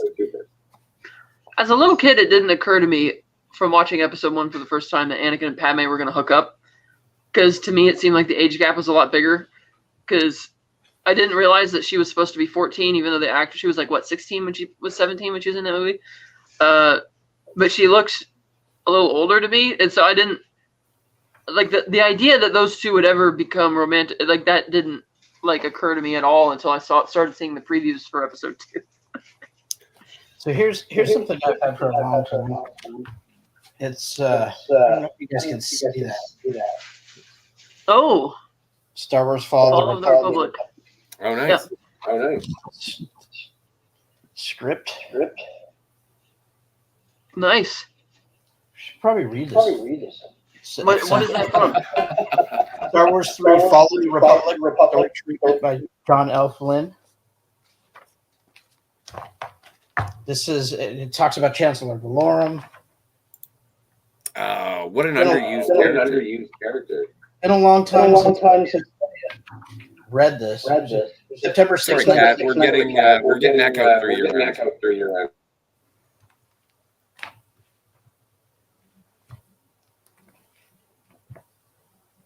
But what is that script? What is it? It's basically this is it's a story treatment. Star Wars 3 is what it was called. Follow the Republic. Mm-hmm. This is basically from September 6, 1983. Yeah, it's been a long time since I read through it. Oh wow. I can't remember exactly what it is, but it's kind of like, yeah, it talks about Chancellor Valorum. It talks about basically what I don't think they call it something different. Vader's homeworld, not homeworld, but where Vader's castle is. Mustafar, but probably not. Yeah, I'd have to go Mustafar. But I don't think they call it Mustafar in here. They call it something else. No, they never do. Well, that was supposed to be that was part of the original concept art and stuff for Return of the Jedi. You were going to go to the volcano planet. Yeah, it's basically what this Return of the Jedi. And that's where the ideas eventually got out in the lore that's where Obi-Wan put Vader in the suit, and that eventually entered, the psyche of Star Wars fans, so it became a real thing. Eugene Burge says, Steve, is a 45 RPM record adapter your profile picture? Yeah. Here, let me show you. Yeah. You're just I never knew what that was. I never knew what that was until Eugene asked about it. DJ said something on our last show about it too. Like he liked it. Old school DJ. 12 years old. Daniel's Hot Topic says, "Are you excited for the Rey movie?" No. Yes. Yes. Okay. Eugene says Ridley is cute, but no faith there. Ernesto follows that up saying, "Her cuteness is insignificant, matched to the power of the Force." He says, "Idea for the future episode. I'll join the panel and we could discuss the comic book series based on George's original screenplay of the Star Wars." That's right. They did do a comic book series of that. I forgot about it. That's a cool idea. Well, and it would be an interesting conversation if it were about if we were doing a conversation about Star Wars as opposed to George Lucas. Like, I love getting into a Star Wars rabbit hole, but my desire for Faster and More Intense was to sort of look at the progression of George Lucas. Sure. When it comes to, like, when Daniel's Hot Topics asked if I'm excited for the Rey movie, I'm excited for a Star Wars movie. I think Star Wars belongs in movie theaters, not on television. It's been 5 years. Yeah. And like that's what that will tickle me. Like, I don't care what the next Star Wars is, and I know a bunch of internet chimps will chimp out and they'll sit there and say this hashtag not my Star Wars or whatever. Or Rey's feet are too small, or I don't like boobs. Mary Sue. Yeah, exactly. I don't really care. Everyone who goes all bug nuts about Star Wars now is really just a bunch of middle-aged men who are whining about diapers, and it's frustrating because I think that it is. I think it is a children's property that we look at with nostalgia, and my frustration at all is the fact that it's on television, because I think it should be an event. Kat and I talked on Sunday about James Bond, because this year is the 35th anniversary of many James Bond films, but specifically, and specifically License to Kill. And I think that James Bond movies are events because they are special to cinema. They don't just get released to your living room. And I want to see a Star Wars movie. I don't care about your fucking episodic television.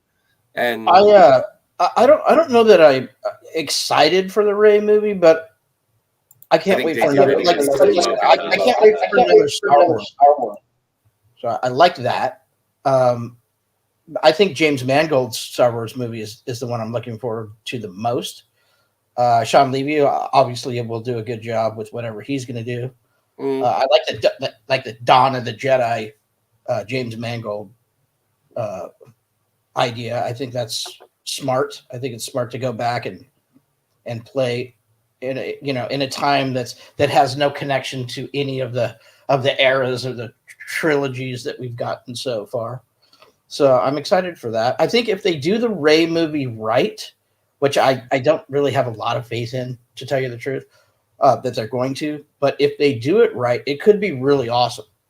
But I don't have a lot of faith in the current leadership there, as far as movies, Star Wars movies go. So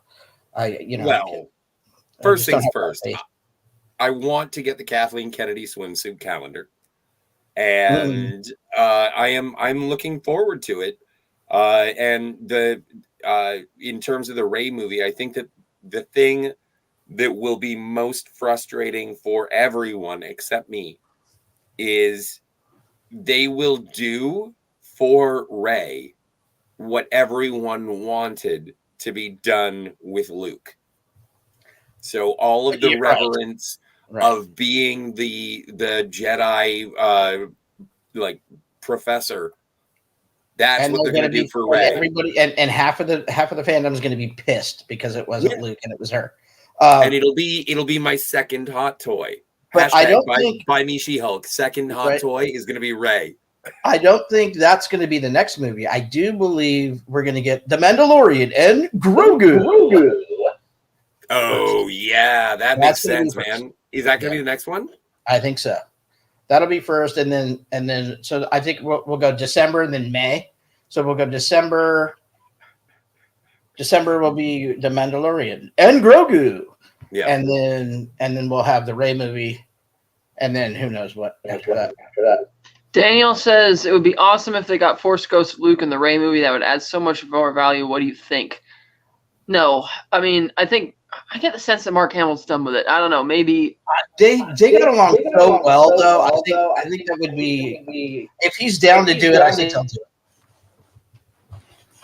it. But I wouldn't be surprised if it's not Force Ghost Luke. It's Yoda. Really? Yeah. Oh yeah. All right. Well, I would like to welcome everyone to our George Lucas retrospective, where we just fall backwards into a Star Wars rabbit Grogu hole. We're not talking about cinema anymore. We're talking about the roller coaster ride that is Star Wars. George Lucas created it, and I'm not angry about it. I'm not making fun. I'm just saying, this is inevitable when you talk about the history of George Lucas's movie making. We are just going to fall into his Toys R Us aisle. Yeah. Which is dope. I agree that the TV shows have damaged the brand a bit. Mangold does have the chance to reset, but I agree with Steve that I don't have confidence in the current leadership that will happen. Yeah, they'll mess that up somehow. Yeah, probably. Well, when you say leadership, who do you mean? Kennedy and whoever's forcing them to do the things they're doing. But you got Dave Filoni, you got Jon Favreau. Filoni's part of the problem. Yeah, he's more of the cameo king, and we can get into that on another show. But that's how many directors have they fired for stupid reasons now? And that's really what I'm talking about. Kathleen Kennedy and directors. She's just not a good studio head. She doesn't know how to pick directors. She's got a horrible track record. And it sucks because she's probably the best producer Hollywood's ever spit out. It is what it is. I think she's an incredible producer. I don't think that she has any creative in her. No. But if she'd like something, right, to California. Daniel Daniel's Hot Topic says, remember the idea for Star Wars Underworld TV show set between 3 and 4 on Coruscant? Yes. And they wrote 100 scripts. Yep. And then the reason it didn't happen was because George wanted to build another live-action blue screen soundstage adjacent to Skywalker Ranch, and the county said no. So that's when he canceled the show. And he's like, oh, the budget was too much. And I'm like, there's no way you have somebody write 100 scripts without knowing the budget parameters for the show. It's like you knew what it was. Like, even Bryce Dallas Howard joked about that on one of the behind-the-scenes Mandalorian panels about how if George had it his way, he would just be making the movies on Skywalker Ranch. It's like, yeah, that's kind of what he wanted to do. But the Underworld series was also going to be the one where they were going to have a love story with Palpatine and, like, some girlfriend, and that was going to be part of why, like, she burns him somehow, and that's why he becomes dark. I'm like, I don't know if we needed that in Star Wars. Yeah. I like Omega's Wiper says, I think Star Wars will include time travel. Haven't they already been there? Isn't there like the place between places? The world between worlds? That's it. Yes. It's kind of time travel. Eugene Bird says, imagine how much of Darth Vader movie would sell. They know it and refuse to do it. Want to see Jedi at the top-notch scale? Yeah. And the thing with Vader is that James Earl Jones has sold his voice rights into Lucasfilm. The guy's in costume the whole time. It's like, how hard would it be to have a badass Vader story? Just take it from the pages of the comics. It would be instant billion-dollar movie right there. Either that or take the book Master and Apprentice. Awesome book. Awesome Vader, Palpatine at the in their prime. Or even Lords of the Sith would make a great action movie. Absolutely. Yeah. Lords of the Sith would be great. That'd be really good. Eugene Bird says, if she's so incredible at her job, how come she fires directors 2/3 of the way through the movie and makes people rewrite and reshoot it? She's not good at her job. Yeah. And again, it's a matter of her not being creative. She is protecting a brand that she doesn't understand. This is great. Lemon Pie says Yoda can come back and burn some more Jedi texts in the Rey movie.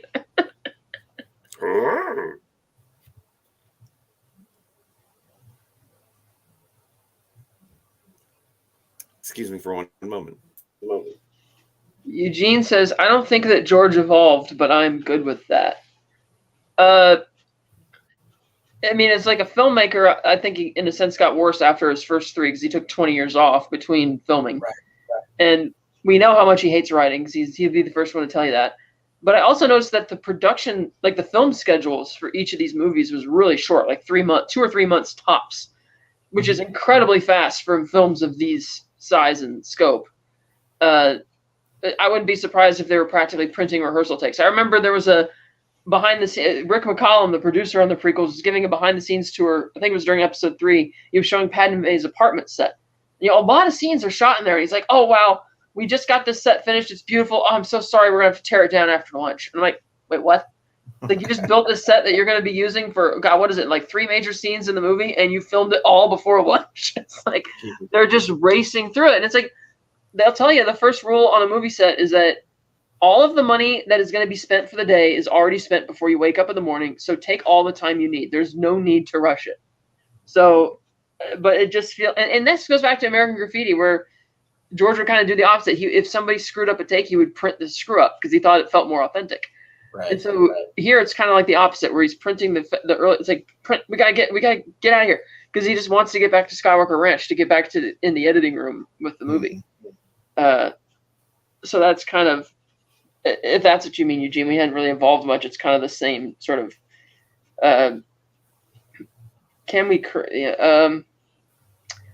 Let's see.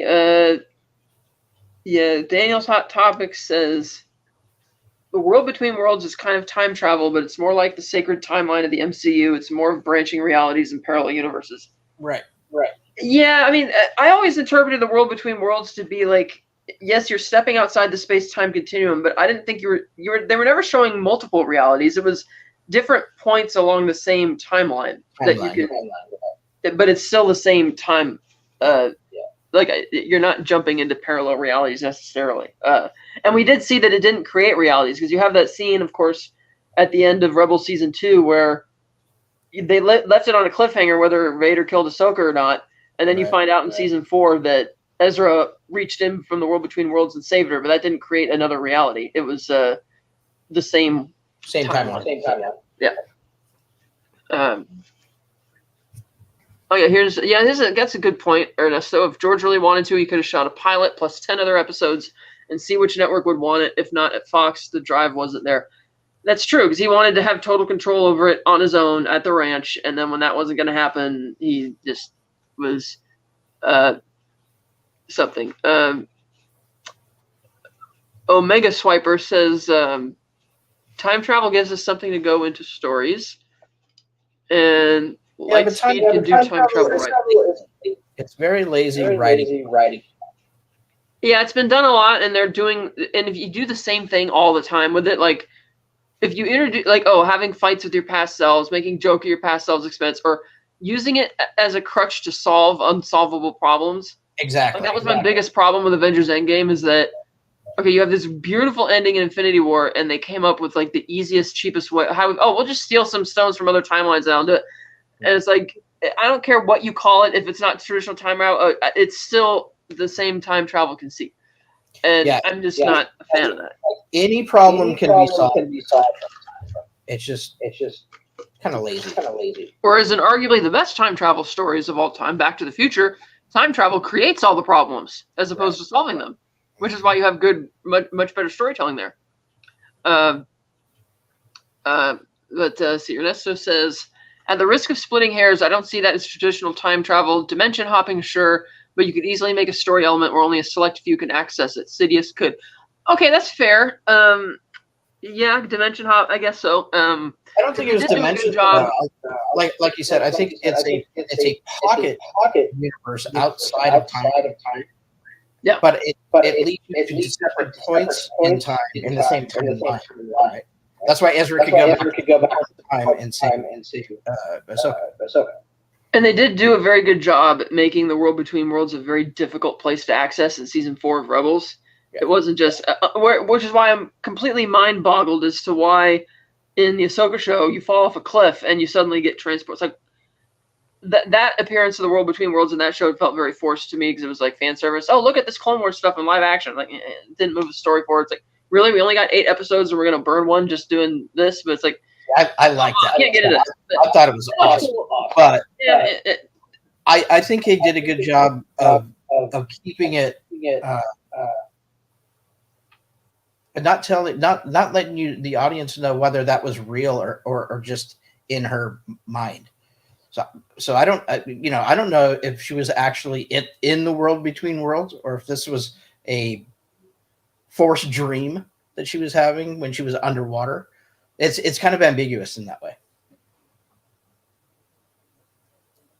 Well, and I think it was a way to make it so that there was an intersection so that Star Wars characters could go back and sort of witness the previous without being like, you made a time machine out of a DeLorean. It's like, no, that's not what happened.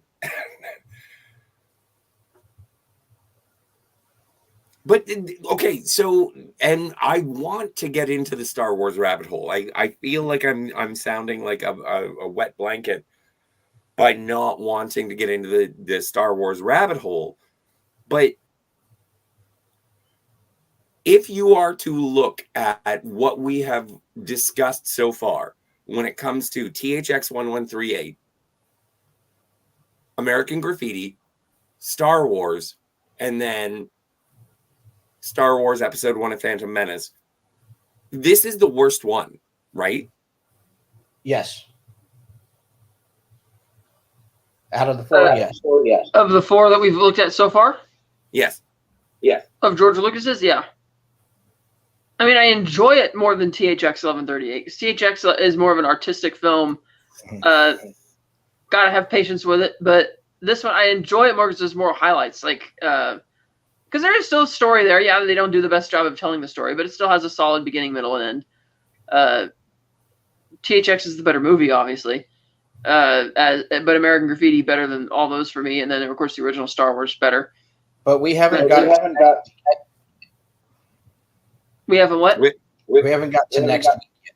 Next week we can talk about. Oh yeah, no, that is Star Wars: Attack of the Clones is obviously the not only the best George Lucas movie, but also the pinnacle of all cinema. Yes.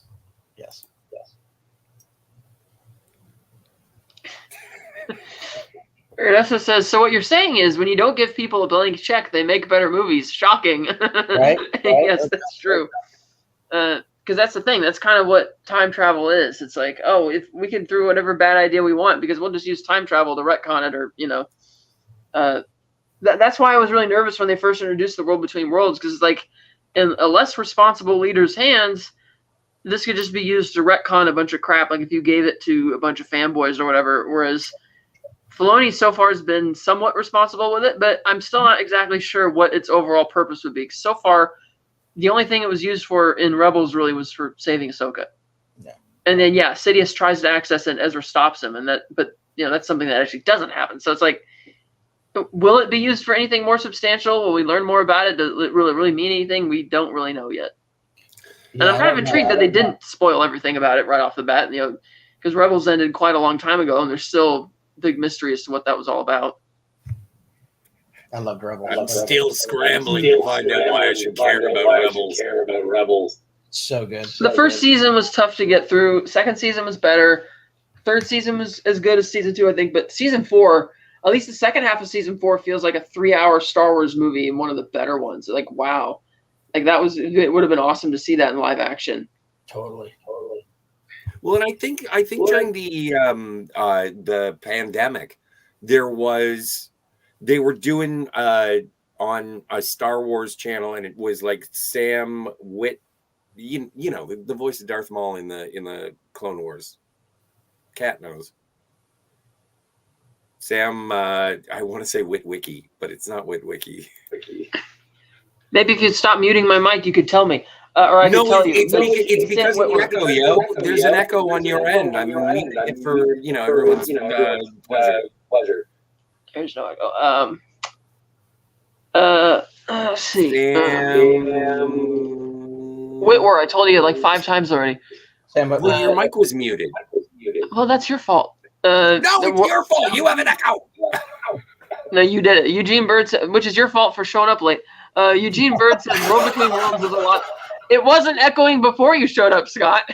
Well, then I must be the Phantom Menace. Yes. You are. Eugene Bird says World Between Worlds is a lot of exposition, isn't it? Inner reflection and motivation. Omega Swipe Bar wants to know, what do you guys think about Jake Thistle playing young Han Solo? Who's Jake Thistle? I don't know who this is. I haven't even heard of it. Yeah, I don't know. Ernesto says, I'd like to believe her astral form was pulled into the World Between Worlds. Physical form was in suspended animation in order for her to get over herself and get back in the fight. I like that. Kat, can you do me a favor, because you're so mad at me? Can you say get this stunted slime out of my sight? Yeah, get this stunted slime out of my sight. This stunted slime. That's funny. Thank you.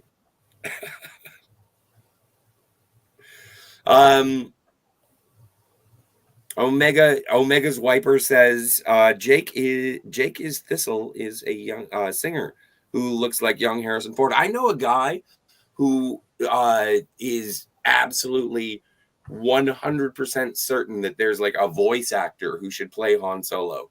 I forget the name of the guy, but he apparently is much better than Aaron Eichenreich or whatever his name is. Alden Ehrenreich, yes. I thought he played Han Solo fine. You know what? I want to see Solo again. Just a good actor. If I don't know if this guy's the singer's a good actor or not, but just get a good actor. It really doesn't matter. It doesn't have to, what I didn't want was somebody to do an impersonation, a Harrison Ford impersonation. Yes. I just want a good actor. Yeah, but that's the guy that I heard about. And he basically he just did an impression, but a really good impression. There's a couple of guys out there that could probably nail it. But who do you think would be like? I still think Donald Glover is a perfect young Lando Calrissian, but sure. Who do you think there is? It Timothy Chalamet? Is Timothy Chalamet the perfect young Han Solo? No. Okay. Good answer. Is Han Solo the son of Moff Tarkin? Omega Swiper asks. No. Mm-mm. No, wait. I read a book. It was by Timothy Zahn. And yes, the answer. Han Solo is the son of Grand Moff Tarkin. That wasn't in the Zomba. Maybe is it? Are you sure it's something you read, Scott? Are you sure you're not dreaming this? Are you sure it's not nothing? Anyway. So there's Harrison Ford. There's a comedian and voice guy. He does some Star Wars fan films. His name is Jamie Costa. Jamie Costa sounds exactly like Harrison Ford does. So if you're looking for that, if you're looking for somebody to do an impression, Jamie Costa would be the guy. He also does a mean Robin Williams too. But that's and now that we're sort of on the subject of like Han Solo-esque characters, walking into the Phantom Menace, I thought that Obi-Wan Kenobi was going to be the Han Solo. He wasn't.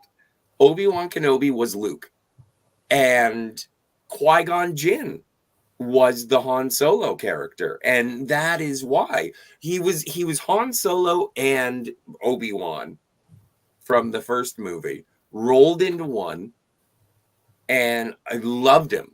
Like I think the only reason that this movie truly works is because of all of the heavy lifting that Liam Neeson is doing. Mm-hmm. Yeah, I agree. Yeah, for sure. He carries the movie. Yes. And that's why his death is so painful. Like you feel it so emotional. Well, and also, like, I don't know, there's a YouTuber who does deep fakes. Like he does a really good impression of Obi-Wan Kenobi and Qui-Gon. And they sit there and they react. And every time someone gets stabbed with a lightsaber, Qui-Gon Jinn is like, oh, fine. Bacta, I guess. Mm-hmm. And it's just, it is hilarious how many times people can get impaled with lightsabers and they don't die.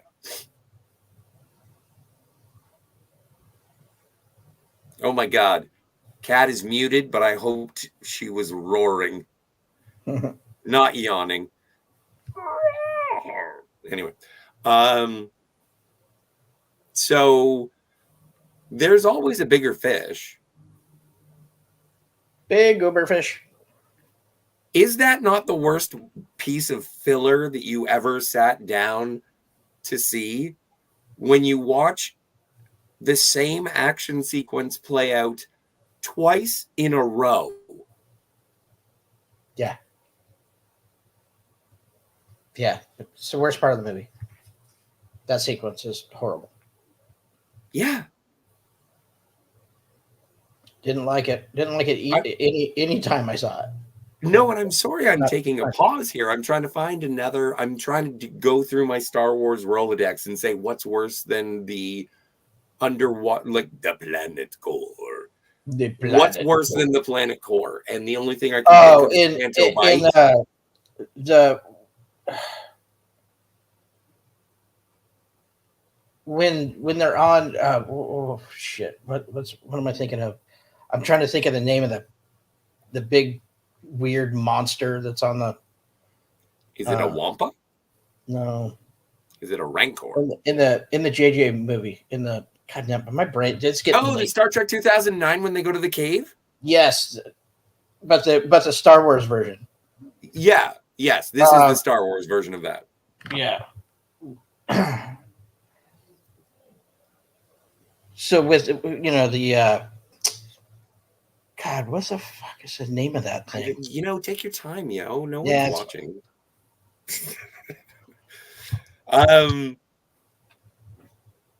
But and I like the one with the Conja Club and all that. I've been muted.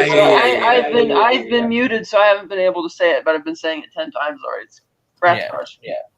Just keep an eye on the icon. There's a little microphone, and if there's a line through. I wasn't at the computer.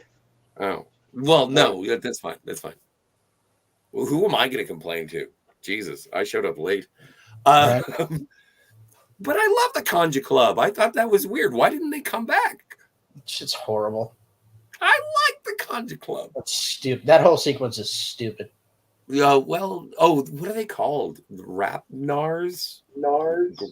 Rathtars. It's there to show you that Han has fallen back into his old ways and to come up with an excuse for them to abandon the freighter in favor of the Falcon. That's pretty much the only reason it's there. Well, the main reason cool. But anyway, does anybody have anything else to say about Phantom Menace? Yes. Beat it. Do I go first? You go first? I think we've kind of covered it. Well, I just want to say, I think that it is a fantastic film. I derided it for years. I watch it probably once a year now. Because whenever it's like, I don't want to overwatch The Empire Strikes Back. I don't want to overwatch Return of the Jedi. Maybe I'll watch something that I haven't watched that much. And the more I get into like a Star Wars mood, I'm like, well, let's go for the beginning. So I'll watch The Phantom Menace. I watch it for Ewan McGregor. I watch it for Qui-Gon Jinn. I think it is of legend. When I watch Star Wars and I'm like thinking like, how did all this start? And then I can go watch The Phantom Menace. I'm happy that legend is a part of the book series that I get to like. This is my Lord of the Rings. This is my Harry Potter. And so even the shit is shit, but I like the shit. So it doesn't bother me. Mm-hmm. I like it when it's bad. And this is fun. I love the pod race. I am okay with Jar Jar Binks. I am okay with him. Come at me, bro. I love this. As Kat has as her avatar. I'll unmute you for a second so we can hear this lovely echo. But I think he is one of the most compelling, frightening villains in all of Star Wars. I feel bad that Christopher Lee has to follow him. But when it comes down to it, I give this movie out of the 3 that we've watched, 4 now. It is the worst. Still give it a B-. Deal? So how many out of 10? What's your score then? B-. What is B- out of 10? It's like a 6.5. 6.5. 7.5? A C, I think. Yeah, I give it like a 7. Yeah. 7 revs. How about you, Steve? 7.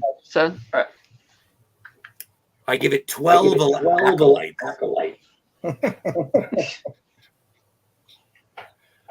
0 acolyte. 0 out of 0. How fast were you going? I was going 1 acolyte. So that's it. We're done. We're done. All right. Well, Kat, say something before I mute you, and we can do punch it to it. All right. Let's get this shit out of here. I said punch it, Chewie. No, I know. I have to find the brand button. I said punch it, Chewie. They said they fixed it. I said punch it. Chewie. Punch it.